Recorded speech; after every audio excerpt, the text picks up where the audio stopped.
Olá, moçada. Vamos dar sequência ao nosso estudo de cinemática dos corpos rígidos. No vídeo anterior, nós definimos para vocês o que era a velocidade linear de uma partícula numa trajetória retilínea, descrevendo uma translação. Mostramos um disco girando em torno de um ponto central e falamos, então, sobre o movimento de rotação em torno de um ponto fixo para um disco. Definimos o que é velocidade angular naquela trajetória daqueles botões girando em torno daquele ponto central em cima do disco. Nesta aula de hoje, nós vamos falar sobre pontos materiais de um corpo. Vamos falar sobre trajetórias paralelas. Bem, então, se eu tiver aqui uma placa, onde eu represento um ponto A1 e um ponto B1, essa placa ela pode ter, por exemplo, este movimento de translação retilínea, onde todos os pontos dela, representados aqui pelo ponto A1 e pelo ponto B1, irão descrever trajetórias retilíneas, paralelas umas às outras. Então, é um movimento de translação retilínea. Essa mesma placa, esses dois pontos A1 e B1, poderia ser C1, D1, né? Quaisquer pontos que eu tomar. Pode descrever, por exemplo, essa trajetória curvilínea, mas vejam que todos os pontos da placa irão descrever a mesma trajetória. Então, esta é uma possibilidade, né, de movimento, de translação para pontos de qualquer corpo, quando descreve trajetórias retilíneas ou trajetórias curvilíneas. Vamos falar, então, agora sobre o movimento de translação em termos de equações. Vamos considerar, então, aqui uma placa que está num sistema de referência, aqui x, y e z, e representando aqui um ponto A e B. Este ponto A tem um vetor posição em relação à origem, que eu vou chamar de RA. Esse ponto B tem um vetor posição também em relação à origem, que eu vou chamar de RB. Mas eu posso escrever também a posição do vetor B em relação, do ponto B, em relação ao ponto A.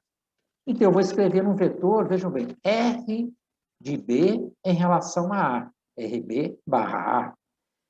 Este corpo, essa placa, né, ela pode ter, então, esses pontos definidos em termos dos vetores, fazendo a seguinte soma. A soma do vetor RB é igual ao vetor RA mais R de B em relação a A. Então, RB é igual a RA mais R de B em relação a A. Se essa placa agora tiver um movimento de translação como este, vejam que ela mudou de posição, por uma translação. A nova posição agora do ponto A, eu vou chamar de R' de A. A nova posição do ponto B, eu vou chamar de R' de B. Mas o vetor posição do ponto B em relação ao ponto A continua sendo R de B em relação a A. Não houve movimento do ponto B em relação ao ponto A. Portanto, eu posso escrever que RB' é igual a RA' mais R de B em relação a A.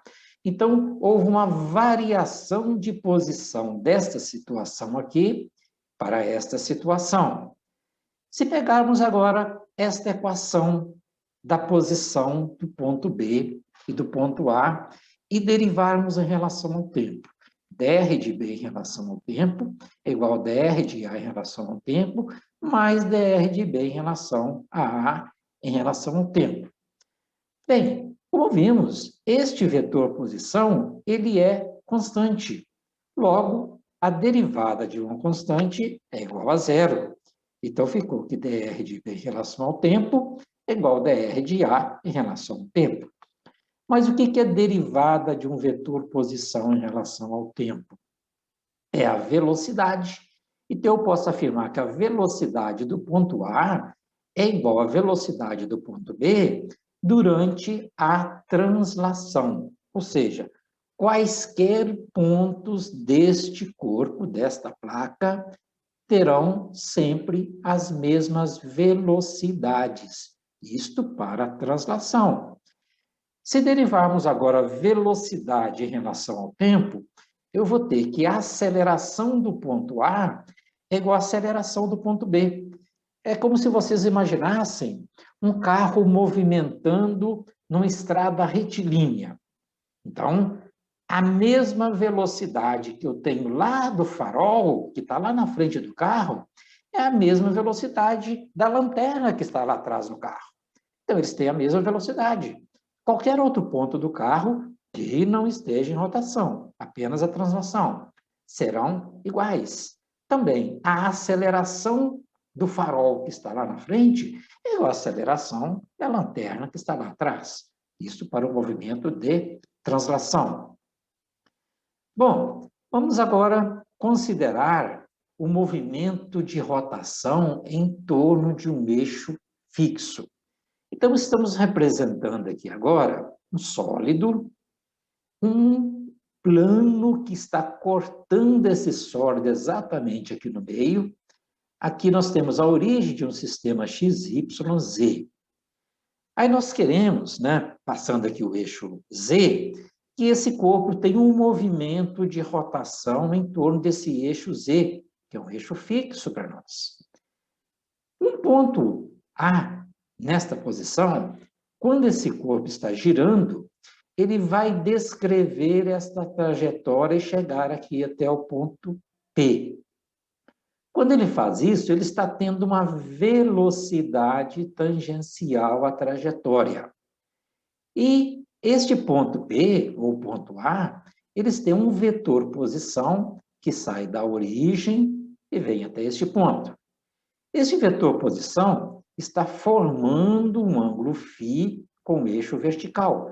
Vejam que qualquer que seja a posição do vetor posição, poderia ser aqui no ponto A, também estaria formando um ângulo φ, porque ele vai descrever uma trajetória, estaria formando um cone, né? Um cone que teria aqui o mesmo ângulo em relação ao eixo vertical. Quando ocorre esse movimento, há um ângulo delta-θ que é varrido aqui, quando ele vai dessa posição para esta. E aí eu posso escrever, né, que este arco ΔS, pela definição, né, é igual ao raio AB, ou BP, tanto faz, né, vezes Δθ. É a definição de radianos que mostramos no vídeo anterior. Δθ é o comprimento do arco dividido pelo raio. Desta forma, eu posso escrever que a velocidade média do ponto para ir de A até P é o caminho percorrido ΔS no intervalo de tempo ΔT. Mas ΔS é AB Δθ. Então, substituindo AB Δθ, eu vou ter AB Δθ por ΔT. Olhando novamente aqui o nosso triângulo, vejam bem, eu posso escrever que seno de φ é o cateto oposto raio, que eu estou chamando de AB, poderia ser o BP, dividido pela hipotenusa R. Logo, eu posso escrever que AB é igual a R seno de φ. Então, AB igual a R seno φ, Δθ por ΔT.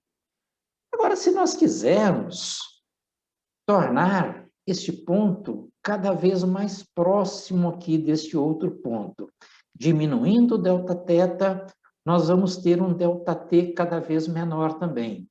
Esse ΔT, no limite, quando ele tende a zero, nós teremos a velocidade instantânea. Então, por definição, no limite, quando ΔT tende a zero, Δθ sobre ΔT vira a derivada de θ em relação ao tempo. Então, estou representando aqui a derivada de θ em relação ao tempo por θ ponto. Mas nós sabemos que a derivada de θ em relação ao tempo é a velocidade angular. No caso aqui, velocidade angular instantânea. Ou, se eu quiser a média, seria o Δθ por ΔT. Então, esse R ponto é a velocidade angular. Este resultado, R ômega seno φ, ele vem de um produto vetorial entre o vetor velocidade angular e o vetor posição. O que é o módulo do produto vetorial? R vezes ômega, ou ômega vezes R, vezes o seno do ângulo entre eles. Daí, então, pessoal, nós concluímos, né, que esta velocidade, que é a derivada de R em relação ao tempo, velocidade instantânea, é igual ao produto vetorial de um vetor velocidade angular com vetor posição. Então, nós temos três vetores envolvidos. O vetor posição, eu já conheço ele aqui. O vetor velocidade, ele é tangente à trajetória. A única possibilidade, portanto, é que o vetor velocidade angular, ele tem que ser na direção do eixo Z. Quando eu faço ômega vetorial R, vejam que eles formam aqui um plano.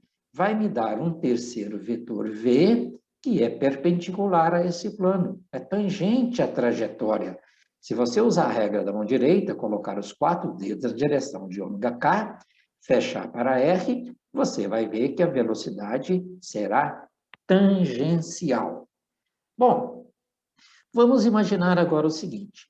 Se eu for subindo com esse sistema de referência aqui, o eixo X vai subindo, o eixo Y aqui subindo, e essa origem vai subindo, subindo, até este ponto aqui.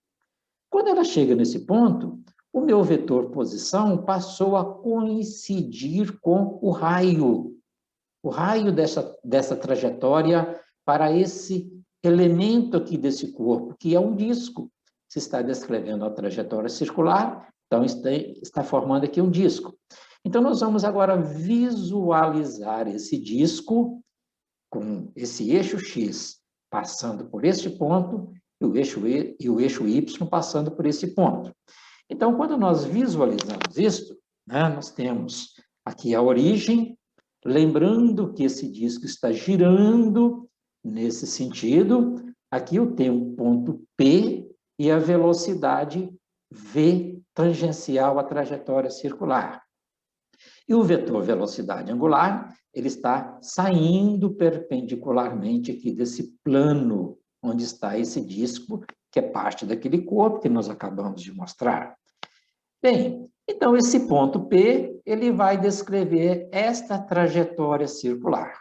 Veja que ele deu, né, uma volta completa, então percorreu uma distância Δθ igual a 2π radianos e um comprimento do arco ΔS igual a 2πr. Então, a velocidade é o produto vetorial de ômega K, porque ele está perpendicular aqui a este ponto, nós estamos vendo de cima aquele disco, e este vetor velocidade angular, né, está na direção do eixo Z, como nós representamos no slide anterior. Então, V é igual a ômega vetorial R, que é este vetor posição. Desta forma, se ômega está perpendicular ao plano que tem o disco, ele forma 90 graus com o vetor R. Então, é ômega R seno de 90. É o módulo do vetor velocidade V. Seno de 90 é igual a 1. Então, eu posso falar que V é igual a ômega R. Então, quando estamos tratando aqui em um plano, eu vou representar que V é a velocidade angular que esse ponto tem, né, ou que o disco está tendo em torno desse ponto central, vezes R. Bom, vamos agora considerar o seguinte. Se eu tiver, então, este ponto A, e aqui um vetor RA, que define a posição do ponto A, que tem uma velocidade VA.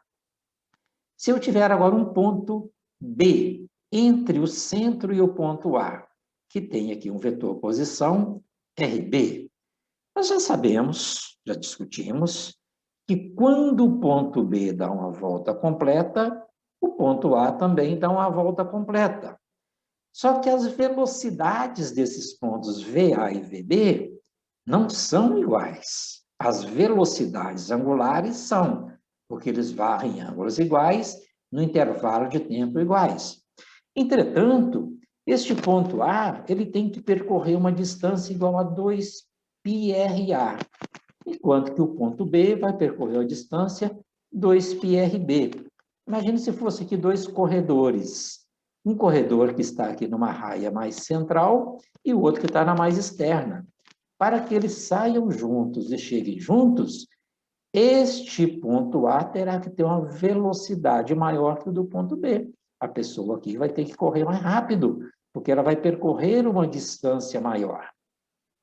Então, nós podemos escrever que a velocidade angular do ponto A é igual à velocidade angular do ponto B, porque eles descrevem trajetórias circulares no mesmo intervalo de tempo. Mas o que é velocidade angular? É a razão da velocidade pelo raio. Então, ômega A é VA sobre RA. Ômega B é VB sobre RB. Eu posso escrever, então, que VA é igual a VB vezes RA sobre RB. Se este raio A é o dobro do raio B, ou seja, a trajetória que está mais afastada do centro, logo, substituindo RA por 2RB, nós vamos concluir que a velocidade do ponto A é o dobro da velocidade do ponto B. Atenção, pessoal. Vejam bem, este conceito é fundamental para analisarmos os movimentos depois de corpos em rotação, em translação e rotação. No movimento de rotação, as velocidades angulares de quaisquer pontos em torno de um eixo são iguais. As velocidades lineares, que são as tangenciais e que as trajetórias, são diferentes. Quanto mais próximo do centro, menor a velocidade. Quanto mais afastado do centro, maior a velocidade. Bem, no próximo vídeo daremos sequência a este assunto e vamos aprofundando lentamente. Obrigado e até lá.